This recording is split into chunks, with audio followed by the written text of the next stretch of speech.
kesempatan kali ini kita membahas bagaimana kebenaran Dharma Buddha untuk kehidupan kita bisa berbahagia. Orang akan mengatakan begini, wah, dia itu orang yang sangat taat pada agamanya. Kenapa ya? Kalau ngadakan arisan, mesti dibawa lari. Padahal dia taat sekali dengan agamanya. Arisan sudah terkumpul, mari dia. Wah, bagaimana ini? Lalu, dia mengatakan, ya memang membawa lari pasangan hidup, membawa lari duit, membawa lari arisan, membawa lari apa saja, itu bagian pekerjaan saya. Lah kan kamu tekun, beribadah, beragama, itu agama saya. Loh kan kamu mestinya tekun, beragama, perilaku juga baik. Agama urusan saya dengan yang di sana. Masalah nyikat duit, urusan saya dengan yang lain. Bisa dibedakan. Wah, kalau caranya begini bagaimana bisa hidup sukses dengan Dharma? Tentu sukses bukan datang dari langit. Ketika kita kepingin sukses kemudian kita hanya sembahyang. Wah, saya kepingin sukses, sukses. Blek. Langsung kepala kita berat, kejatuhan sukses. Kalau demikian saudara, kesuksesan ini perlu diperjuangkan. Kesuksesan ini perlu kita olah dan kita harus dapatkan. Tidak hanya kita dengan modal sembahyang saja. Tidak hanya dengan modal taat beribadah saja. Beberapa orang mengatakan, Bante, saya sudah sembahyang ngabisin dupa sekian banyak. Kok saya enggak sukses-sukses? Ini kan saya sudah berjuang. Ya, kamu mau kerja, sembahyangnya yang banyak, dupanya banyak dipakai, wacanya juga, waduh, dari pagi sampai malam, kapan sempat kerjanya? Nah, kalau begitu, sukses itu apa? Kita harus berjuang dan kita harus mencapainya. Perjuangan sejauh mana kesuksesan itu? Ada satu cerita, saudara.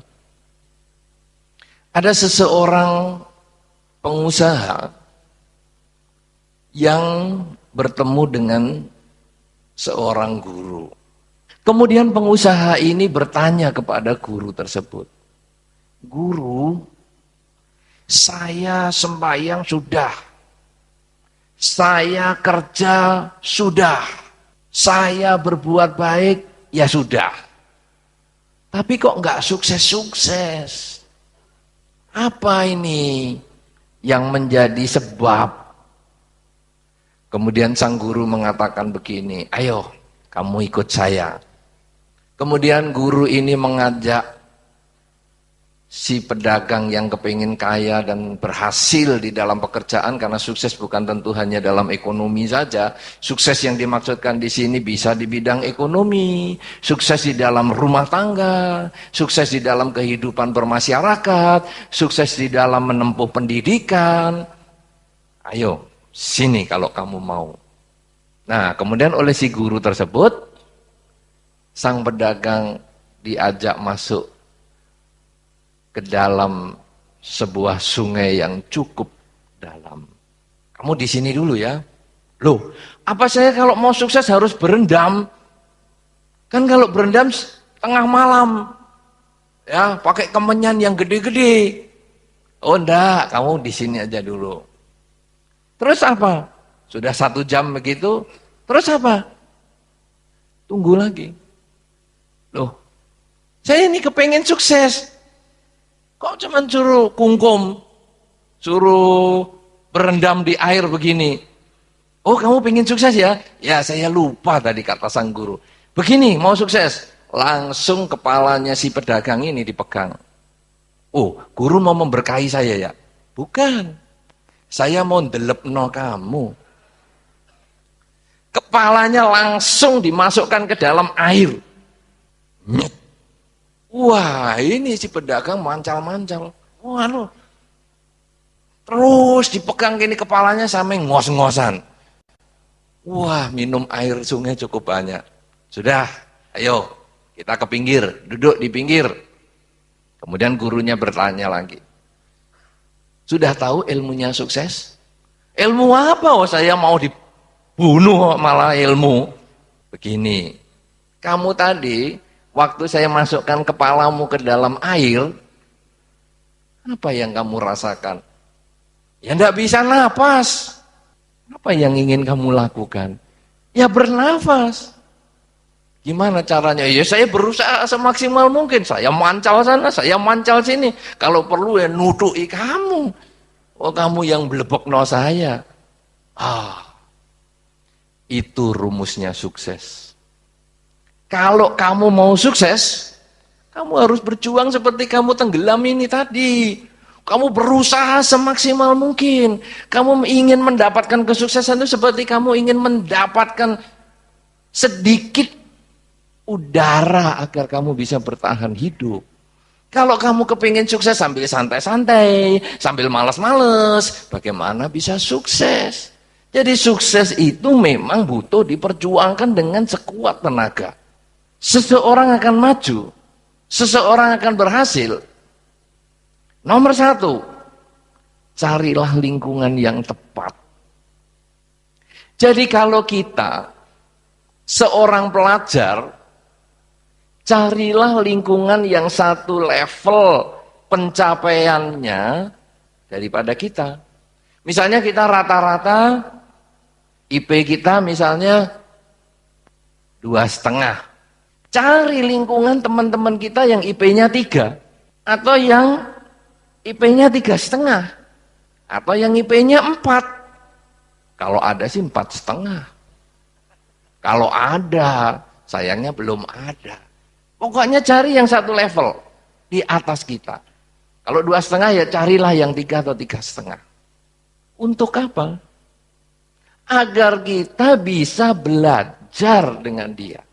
Karena kesuksesan ini juga sesuatu yang harus dipelajari. Kesuksesan bukan tumbuh dari dalam diri kita mendadakan, tetapi kadang kita perlu mendengar kisah-kisah sukses dari orang lain. Jadi kita akan tanya kepada dia, kenapa kamu kok IP-nya bisa 3,5? Saya kok tetap 2,5? Oh, dia akan kasih tahu caranya. Nah, oleh karena itu, selain kita kumpul dengan orang yang satu level dengan dia, kita harus mendengarkan. Di dalam Dhamma disebutkan, kalau kayu cendana dibungkus kertas, kertas yang biasanya tidak ada baunya, akan berbau kayu cendana. Sebaliknya kalau daun untuk membungkus daging yang busuk, daun yang mestinya baunya harum sekalipun, dia akan terkena busuknya. Kemana kita bergaul, ke situ pula kita akan terbawa. Kalau Anda bekerja ikut orang, coba Anda mulai bergaul dengan mereka yang satu tingkat lebih tinggi. Atau kalau Anda mau lagi, mungkin Anda yang biasa ikut dengan orang, sekarang Anda coba berkumpul dengan mereka yang wira swasta. Sehingga Anda mulai mendengarkan nasihatnya. Apa sih? Kenapa kamu kok bisa sukses sebagai seorang wira swasta? Orang yang bekerja sendiri tanpa harus ikut orang. Anda misalnya rumah tangga kurang bahagia. Coba Anda berkumpul dengan mereka-mereka yang berumah tangga bahagia. Cari resepnya. Kenapa rumah tanggamu itu kok jarang sekali cekcok? Apa kalau pasangan hidupmu ngomong langsung kamu kaploki sehingga nggak berani ngomong? Kenapa jarang cekcok? Oh, ternyata ada saling pengertian. Nah, itu kita belajar. Karena kesuksesan kalau hanya di bidang ekonomi saja percuma. Karena kesuksesan di bidang ekonomi, kalau rumah tangganya kacau, apa artinya? Kalau kita sudah berkumpul dengan satu level di atas kita, kemudian kita mau mendengar nasihat mereka, kemudian yang ketiga, renungkan nasihat itu. Tahap yang ketiga adalah merenungkan. Kenapa? Karena kadang nasihat tidak selalu cocok untuk kita. Nah, jadi kita mulai membedakan nasihat yang cocok dan nasihat yang tidak cocok. Dan akhirnya, tahap yang keempat, setelah kita berkumpul dengan orang yang satu level tingkatannya dengan kita, setelah kita mendengarkan nasihatnya, kita membedakan nasihat yang cocok dan yang tidak cocok, yang keempat jalani. Karena nasihat yang cocok, kalau kita hanya tahu cocok tanpa dilaksanakan, tidak ada artinya. Harus kita jalani. Jalaninya bagaimana? Seperti orang yang tenggelam tadi. Harus berusaha.